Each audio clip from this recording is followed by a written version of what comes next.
இறைவா நீயே அனைத்தும். இறைவா நீ நன்றாக இருக்க வேண்டும். ஈரேழு உலகத்தையும் காத்தருளக்கூடிய ஆதி பகவான் ஈசனார் பொற்கமலத்தை பணிந்து இந்த பதிவினை வெளியிடுகின்றோம். அன்னை ஸ்ரீ லோபாமுத்ரா உடனுரை தந்தை அகத்திய மாமுனிவர் திருவடிகளில் சமர்ப்பணம். வணக்கம். சித்தர்களுக்கெல்லாம் தலைவர் நம்ம மேன்மைமிகு அகத்திய மாமுனிவரோட அருள் வாக்க இன்னைக்கு நாம கொஞ்சம் ஆழமா அலசப் போறோம். ம். ரொம்ப முக்கியமான ஒரு வாக்கு இது. ஆமா.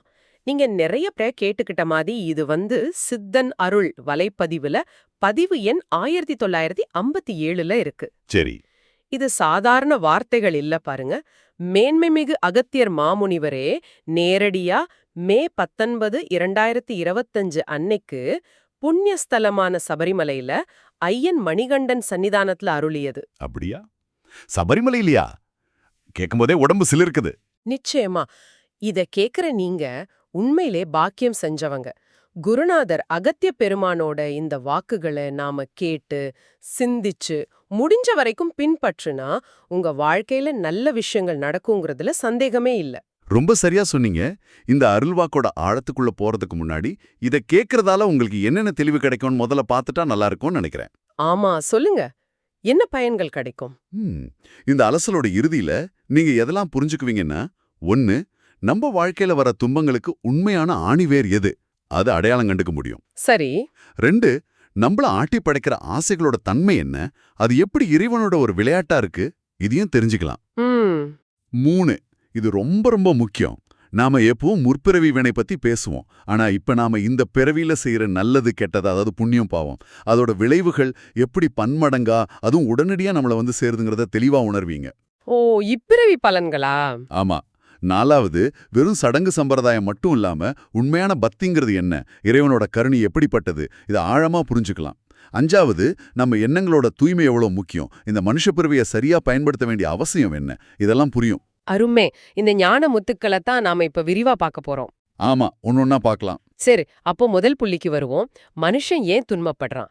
குருநாதர் அகத்திய பெருமான் சொல்ற மாதிரி தன்னைத்தானே அறியாதது தான் முக்கிய காரணமா? அதுதான் ஆரம்ப புள்ளி. அந்த அறியாமைனால என்ன ஆகுது, நம்ம மனசு வெளி விஷயங்கள் மேலயும் ஆசைகள் மேலயும் அலைப்பாயுது.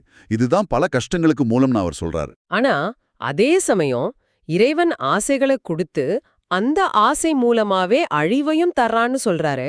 இது கொஞ்சம் முரணா தெரியல. இல்ல, அது முரண் இல்ல. அதுதான் இறைவனோட ஒரு விதமான ஆச்சரியமான செயல்பாடுன்னு சொல்லலாம். ஒரு தெய்வீக நாடகம் மாதிரி. எப்படின்னு கொஞ்சம் விளக்கமா சொல்லுங்களேன். மேன்மை மிகு அகத்தியர் என்ன விளக்குறாருன்னா, இறைவன் ஆசைகளை கொடுக்கறான்.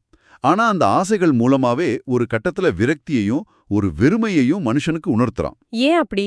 ஏன்னா அந்த ஏமாற்றமும் வெறுமையும் வரும்போதுதான், அடடா இதிலெல்லாம் நிலையான சந்தோஷம் இல்லையே, உண்மையானது நிலையானது இறைவன் மட்டும்தான் அப்படிங்கிற முழுமையான புரிதல் மனுஷனுக்கு வரும். ஓ, புரியுது. அதனாலதான் அவர் இளமையிலேயே இறைவனை பிடிச்சுக்கிட்டா நல்லதுன்னு வலியுறுத்துறாரு. அப்படி செஞ்சா இறைவன் கூடவே இருந்து வழிகாட்டி உயர்ந்த நிலைக்கு கூட்டிட்டு போவான். ஆனா நடைமுறையில நாம பாக்குறது வேற மாதிரி இருக்கே.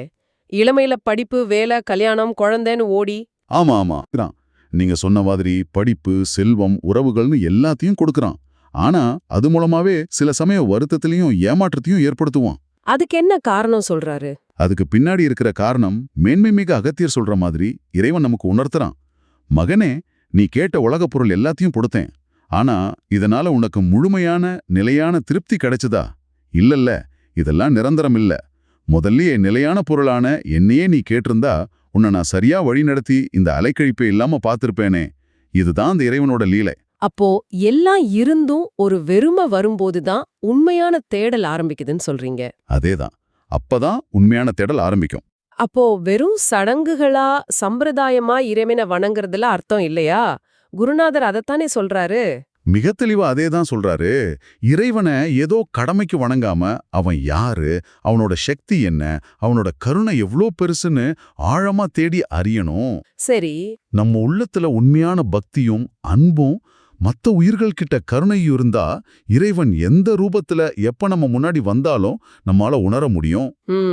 அப்படிப்பட்ட தூய்மையான பக்தி இல்லனா இறைவனே நேர்ல வந்தாலும் அது வெறும் மாய மாதிரி பொய்யாத்தான் தெரியும்னு மேன்மை மிக அகத்தியர் சொல்றாரு. உண்மையான உணர்வு தான் முக்கியம், வெளிவேஷம் இல்ல. சரி, இப்போ ரொம்ப முக்கியமான, ஒருவேளை நிறைய பேர் கொஞ்சம் வித்தியாசமா பாக்குற ஒரு கருத்துக்கு வருவோம். நாம பொதுவா முற்பிறவி கர்மா பூர்வ ஜென்ம வினைன்னு பேசுறோம் இல்லையா? ஆமா. ஆனா குருநாதர் அகத்திய பெருமான் இங்க ஒரு ஒரு அதிர்ச்சியான ஆனா ரொம்ப தெளிவான உண்மைய சொல்றாரு. முற்பிறவி வினைய விட நம்ம இப்ப இந்த பிறவியில இந்த வாழ்க்கையில செய்யற பாவ புண்ணியங்கள் தான் பன்மடங்கு வீரியத்தோட அதுவும் இப்பிறவியிலே நம்மள தாக்குன்னு சொல்றாரு. இது உண்மையிலேயே ஒரு பெரிய பொறுப்பு நம்ம மேல வைக்குதுல்ல? நிச்சயமா. இது அவர் ரொம்ப அழுத்தமா சொல்ற ஒரு எச்சரிக்கை. அதே சமயம் வழிகாட்டுதல். அவரோட வார்த்தைகளை பாருங்க. இப்பிறப்பில் செய்த பாவங்கள் அப்பனே பன்மடங்காக வந்து சேரும் அப்பா. சொல்லிவிட்டோம். அதே போலதான் இப்பிறப்பிலே செய்த புண்ணியங்கள் பன்மடங்காகவே வந்து சேரும் அப்பா. நிச்சயம் தன்னில் கூட. எவ்வளவு தெளிவா சொல்றாரு பாருங்க. ஆமா, ரொம்ப நேரடியான வார்த்தைகள். அதாவது நம்ம ஒவ்வொரு செயலுக்கும் எண்ணத்துக்கும் நாம இந்த வாழ்க்கையிலேயே பொறுப்பேத்துக்கணும். விளைவுகள் தள்ளி போடப்படாது. அதிலும் குறிப்பா சபரிமலை ஐயன் மணிகண்டனை ஒரு மிகச்சிறந்த உடனடி நீதிபதின்னு மேன்மை மிக அகத்தியல் சொல்றாரு. அப்படியா? ஆஹா, அவன் நல்லது செஞ்சா பன்மடங்கு நன்மையையும் தீயது செஞ்சா பன்மடங்கு தீமையையும் உடனடியா வழங்கக்கூடியவர். அதனால விதியை நொந்துக்கிறதையோ மத்தவங்க பேச்சை கேட்டு குழம்புறதையும் விட்டுட்டு நம்ம செயல்கள்ல நாம ரொம்ப கவனமா இருக்கணும். நம்ம விதைக்கிறது தான் முளைக்கும், அதுவும் பல மடங்கா. இந்த கருத்துக்களோட ஆழத்தை உணர்த்துறதுக்காக குருநாதர் அகத்திய பெருமான் சபரிமலையிலே நடந்த ஒரு நிஜமான நெஞ்ச உருக்குற சம்பவத்தையும் சொல்றாரு இல்லையா? ஆமா, அது வெறும் கதை இல்ல, ஒரு பாடம் நமக்கு. 50 வயசு கடந்த ஒரு ஏழை தம்பதி ரொம்ப வருஷம் குழந்தை இல்லாம வருந்தி கடைசியா ஐயன் அருளால ஒரு குழந்தை பிறக்குது. ஆனா பாவம், கொடிய வறுமை, குழந்தைய வளர்க்கவே வழி இல்ல. என்ன பண்றதுன்னு தெரியாம ரொம்ப மனவேதனையோட வேற வழியே இல்லாம ராத்திரியோட ராத்திரியா அந்த பச்சை மண்ண சபரிமலை சன்னிதானத்துல யாருக்கும் தெரியாம விட்டுட்டு போயிடுறாங்க. ஐயோ பாவம். காலையில கோயில திறக்க வர்றவங்க பூஜாரிகள் எல்லாரும் குழந்தைய பாக்குறாங்க. ஆனா என்ன நடக்குது பாருங்க. அடடா, பாவம் தூக்கி அணைக்கிறதுக்கு பதிலா என்ன சொல்றாங்க? யாரோ தப்பான வழியில பிறந்த குழந்தைய கொண்டாந்து போட்டாங்க அப்படின்னு ரொம்ப கேவலமா பேசுறாங்க. சிலர் அந்த குழந்தைய தொட்டா தீட்டு தோஷம் வந்துடும் பயப்படுறாங்க. பாருங்க, இறைவனோட கருவறைக்கு பக்கத்திலேயே மனுஷனையும் செத்து போகுது. கொடுமையா இருக்கே. இங்கதான் மேன்மைமிகு அகத்தியர் ஒரு முக்கியமான விஷயத்த சுட்டி காட்டுறாரு. இறைவனுக்கு ரொம்ப பக்கத்திலிருந்து சேவை செய்யறவங்களுக்கு கூட சில சமயம் மனசாட்சியும் கருணையும் இல்லாம போயிடுது. வெறும் சடங்கும் மந்திரமும் மட்டும் உண்மையான பக்தி ஆகாது. எண்ணத்துல கருணை இல்லைன்னா அத்தனை சேவையும் வீண். அப்போ அந்த குழந்தைய யாருமே கண்டுக்கலையா? என்னாச்சு? அங்கதான் ஐயனோட லீல ஆரம்பிக்குது. வேற யாரும் இல்ல, நம்ம ஐயன் மணிகண்டனே ஒரு புலி வேஷத்துல வராரு. புலியாவா? ஆமா, குழந்தைக்கு பயம் காட்டாம அதுகிட்ட வந்து விளையாடுறாரு. ஆனா அங்கிருந்த மத்த பக்தர்கள் இருக்காங்களே, அவங்க அது நிஜ புலின்னு நினைச்சு பயந்து கத்தி அது விரட்ட பாக்குறாங்க. பாருங்க, உண்மையான பக்தி இல்லாததால இறைவனே புலி ரூபத்துல வந்தும் அவங்களால உணர முடியல. நம்பவே முடியலையே. அப்புறம் அந்த குழந்தை எப்படியோ அங்கேயோ ஒரு ஓரமா வளருது. கொஞ்சம் நடக்க ஆரம்பிச்சதும் கோயிலுக்குள்ள போக ஆசைப்பட்டு முயற்சி பண்ணுது. உள்ள விட்டாங்களா? எங்க விட்டாங்க? அங்க இருந்தவங்க, அனாதை, உனக்கு கோயிலுக்குள்ள வர என்ன தகுதி இருக்கு? ஐயன் பேரை சொல்ல கூட உனக்கு அருகதை இல்ல அப்படின்னு சொல்லி கொஞ்சம் கூட இரக்கம் இல்லாம அடிச்சு விரட்டுறாங்க. எவ்வளவு கொடுமை பாருங்க. மனசு கஷ்டமா இருக்கு கேட்கவே. ஆனாலும் அந்த சின்ன பையன் நன்னிக்கைய விடல. ஐயன் மேல அவனுக்கு அவ்வளோ பக்தி. ஒரு நாள் நடுராத்திரியில பலமான காவல் எல்லாம் இருந்தும் அதையெல்லாம் தாண்டி ஓடி போய் கருவறையிலிருந்து ஐயன் மணிகண்டனோட விக்கிரகத்தை இறுக கட்டிப்பிடிச்சுக்கிறான். ஐயனே நீதான் கதின்னு சரணடைகிறான். ஆஹா. இத பார்த்ததும் அங்க இருந்தவங்களுக்கு கோபம் தலைக்கேறிடுச்சு.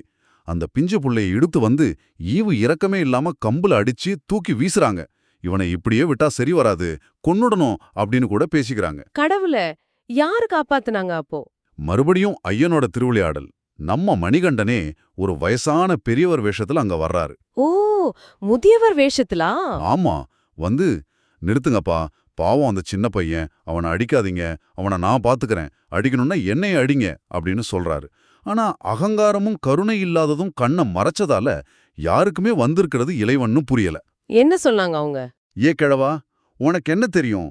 இவன் திருடன், இவனை நாங்க கொல்ல போறோம், நீ உன் வழிய பார்த்து போ அப்படின்னு ஏளனமா பேசுறாங்க. அவங்க திருந்தவே இல்லையா?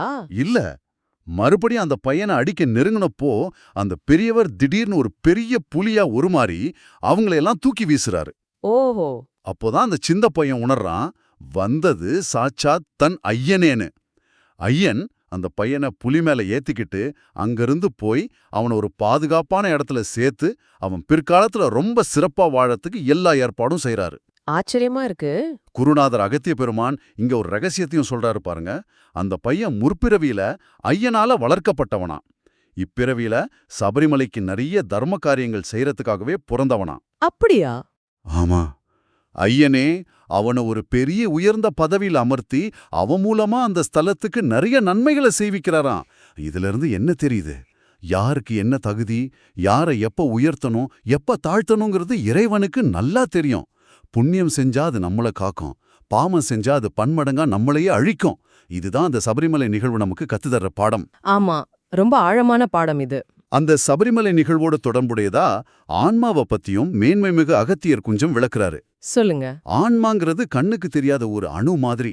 அது இந்த உடம்ப விட்டு பிரியும்போது மனசுல எந்த விதமான நிறைவேறாத ஆசை, பற்றுதல், கவலை எதுவும் இல்லாம எக்தம் தூய்மையா இருந்தா அது காந்தம் இரும்ப கவர்ற மாதிரி பேரொளியான இறைவனோட நேரா போய் சேர்ந்துடும். அதுதான் விடுதலை, மோக்ஷம். சரி. ஆனா ஆசைகள் இருந்தா, ஆசைகள், பற்றுதல்கள், அதை செய்யணும், இது கிடைக்கல, இந்த மாதிரி எண்ணங்கள் இருந்தா அந்த ஆன்மா அந்த ஆசைகளை நிறைவேற்றுறதுக்காக மறுபடி இந்த பூமியில பிறந்து இந்த இன்பத்துன்பச் சுழற்சியில மாட்டிக்கிட்டே இருக்கும். அப்ப பற்று இல்லாம இருக்கிறது தான் முக்கியம். குருநாதர் அகத்திய பெருமான் இப்போதைய நிகழ்வுகள் பத்தி ஏதாவது எச்சரிக்கை கொடுக்கறாரா?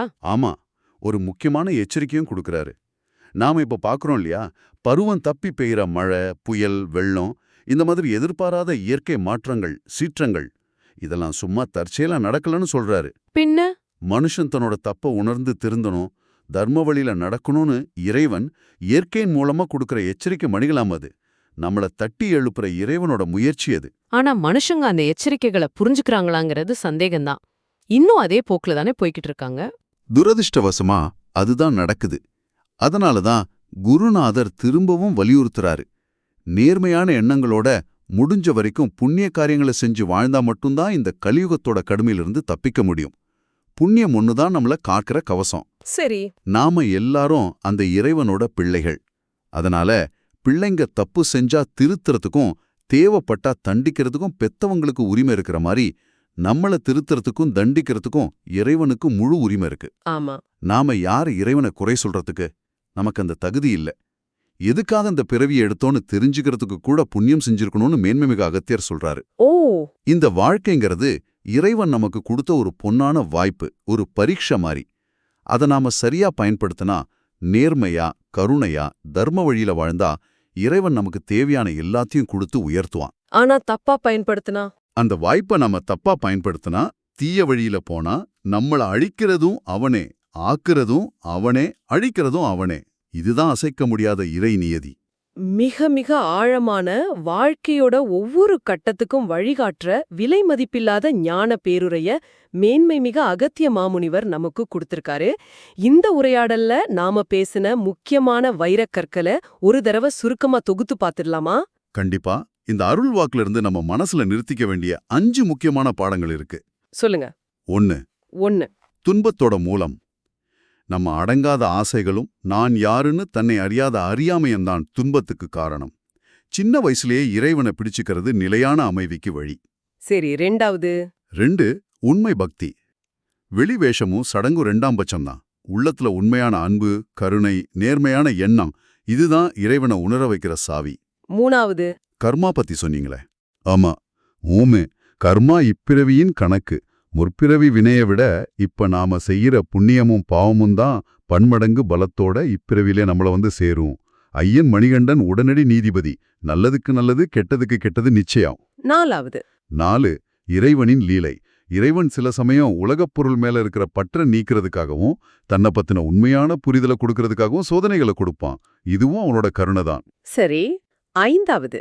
கடைசி பாடம். 5. மனுஷனோட பொறுப்பு. இந்த வாழ்க்கை இறைவன் கொடுத்த பரிசு, ஒரு வாய்ப்பு. புண்ணியம் செஞ்சு நேர்மையா கருணையோட வாழ்றதுதான் நம்ம முதல் கடமை. புண்ணியம் நம்மளை காக்கும், பாவம் நம்மளை அழிக்கும். இயற்கை மூலமா இறைவன் நமக்கு எச்சரிக்கைகளை அனுப்பிக்கிட்டே இருக்கான். நாம தான் முழிச்சுக்கணும். குருநாதர் அகத்திய பெருமானோட இந்த அருள்வாக்கு நமக்கெல்லாம் ஒரு கலங்கர விளக்கம் மாதிரி வழிகாட்டுதுங்கிறதுல எந்த சந்தேகமும் இல்ல. இவ்ளோ ஞானம் நிறைஞ்ச விஷயங்களை கேட்டதோட நம்ம கடமை முடியல. இத மத்தவங்களுக்கும் கொண்டு சேர்க்கிறது ரொம்ப முக்கியமான, புண்ணியமான ஒரு செயல் இல்லையா? ஆமா, மிக மிக முக்கியம். இதை நீங்க எவ்ளோ பயனுள்ளதா உணர்ந்தீங்களோ அதே மாதிரி இன்னும் பல பேர் இந்த ஞானத்தை பெற்று பயனடையணும். ஆமா. அறியாமையில இருக்கிறவங்களுக்கு வழிகாட்டுறதை விட பெரிய புண்ணியம் வேற என்ன இருக்க முடியும்? அதனால தயவு செஞ்சு உங்களுக்கு தெரிஞ்சவங்க, நண்பர்கள், உறவினர்கள்னு எல்லாரோடையும் இதை உடனடியா பகிருங்க. எங்கெல்லாம் பகிரலான்னு நினைக்கிறீங்க? உங்க வாட்ஸ்அப் குழுக்கள், Facebook, Instagram, X, Twitter, Telegram, LinkedIn, TikTok, Snapchat, Reddit, Discord, Facebook மெசஞ்சர்னு உங்களுக்கு தெரிஞ்ச எல்லா சமூக ஊடக தளங்கள்லயும் உங்களால முடிஞ்ச அளவுக்கு இந்த தெய்வீக செய்தியை பரப்புங்க. சரி. இது மாதிரி நல்ல ஞான வாக்குகளை பரப்புவதுங்கிறது இருட்டுல இருக்கிறவங்களுக்கு வெளிச்சத்தை காட்டுற மாதிரி. இப்படி செய்யறது மூலமா உங்களுக்கு முதல் தர உயர் புண்ணியம் வந்து சேருங்கிறது உறுதியா நம்புங்க. இது குருநாதர் அகத்திய பெருமானோட பரிபூரண ஆசிகளை பெற்றுத்தர ஒரு மகத்தான சேவை. அருமை. நிறைவா உங்க எல்லாருக்குமான ஒரு சிந்தனை. குருநாதர் அகத்திய பெருமான் சொன்ன மாதிரி இந்த வாழ்க்கை இறைவன் நமக்கு கொடுத்த ஒரு வாய்ப்பு. அந்த வாய்ப்பை நம்ம ஒவ்வொரு கணமும் எப்படி பயன்படுத்துறோம்? இன்னைக்கு இந்த உரையாடலை கேட்ட பிறகு உங்க உள்ளத்துல கருணையோடையும் நேர்மையான எண்ணத்தோடையும் நீங்க செய்யக்கூடிய ஒரு சின்ன செயல் என்னவா இருக்கும்? அது ஒரு சின்ன புன்னகையா இருக்கலாம், ஒரு சின்ன உதவியா இருக்கலாம், இல்ல ஒரு நல்ல வார்த்தையா கூட இருக்கலாம். அதைச்சு சிந்திச்சு பாருங்க, செயல்படுத்துங்க. அது உங்க வாழ்க்கைய மட்டுமில்ல, இந்த உலகத்தையும் நிச்சயமா அழகாக்கும். ஓம் அன்னை ஸ்ரீ லோபாமுத்ரா உடனுரை தந்தை அகத்திய மாமுனிவர் திருவடிகளில் சமர்ப்பணம். சர்வம் சிவார்ப்பணம்.